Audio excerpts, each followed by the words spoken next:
Hi everyone! So I'm here, Love Rosie B. Today, let's unbox this Hanabishi Garment Steamer HI94GSWHT Pearl White Series. Napakaganda guys. So very minimalist. At alam nyo ba na this Hanabishi Garment Steamer ay newly released by Hanabishi. Bagong-bago sa market yan guys. Ayan ang quick review ng specs sa gilid ng box. Makikita nyo yan on the next coming video. At hulaan nyo yung price nito guys. Hindi kayo makakapaniwala dahil sobrang ganda ng quality niya. Hindi kayo makakapaniwala na ganun lang ang price nito. So tara, samahan nyo akong mag-unbox para makita natin kung ano yung itsura sa loob nitong Hanabishi Garment Steamer. Excited na ako. In-unbox ko na talaga to dahil itatry ko siya mamaya sa uniform ng kids. Going to the features, water tank capacity 120 ml, preheating time approximately 30 seconds. It has 2 power levels at ang rated voltage ay 230 volts. Rated frequency 60 Hz, product power 1000 watts. Net weight 0.724 kilograms, gross weight 0.98 kilograms, packing size 215 by 92 by 285 millimeters at ang unit dimension ay 232.5 by 170 by 74 mm. Ayan na! I-unbox na natin guys!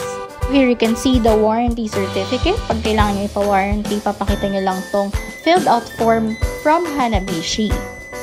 Andyan din ang list of service center na pwede nyong puntahan or tawagan na pinakamalapit sa area ninyo.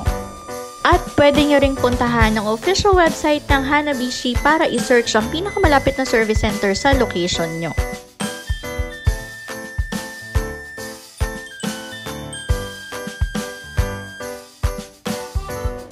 Then, ito naman ang instruction manual. So, make sure basahin nyo tong manual bago nyo i-operate for the first time itong garment steamer, guys. Para may idea kayo sa usage, sa safety precautions, or kung paano siya hinahandle or iniingatan.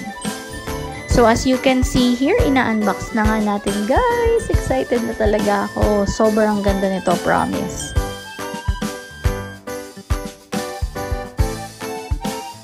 So, ayan, ang ganda ng packaging, di ba, bongga? Meron siyang protective cover para hindi magasgasan na pwede nyo gamitin after nyong, or pwede nyo siyang ibalik doon after nyong gamitin tong garment steamer.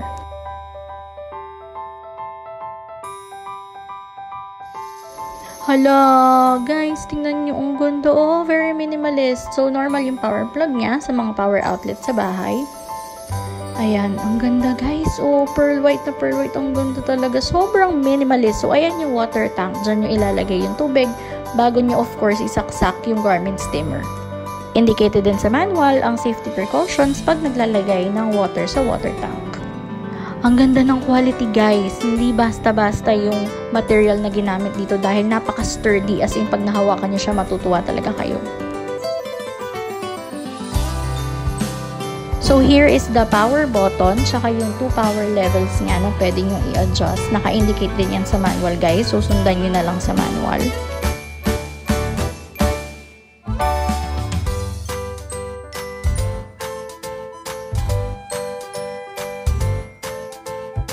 At, syempre, may kasama siyang panukat ng water. So, nakalagay dyan kung saan yung maximum water na ilalagay nyo para pag sinaling nyo, mame-measure nyo na siya.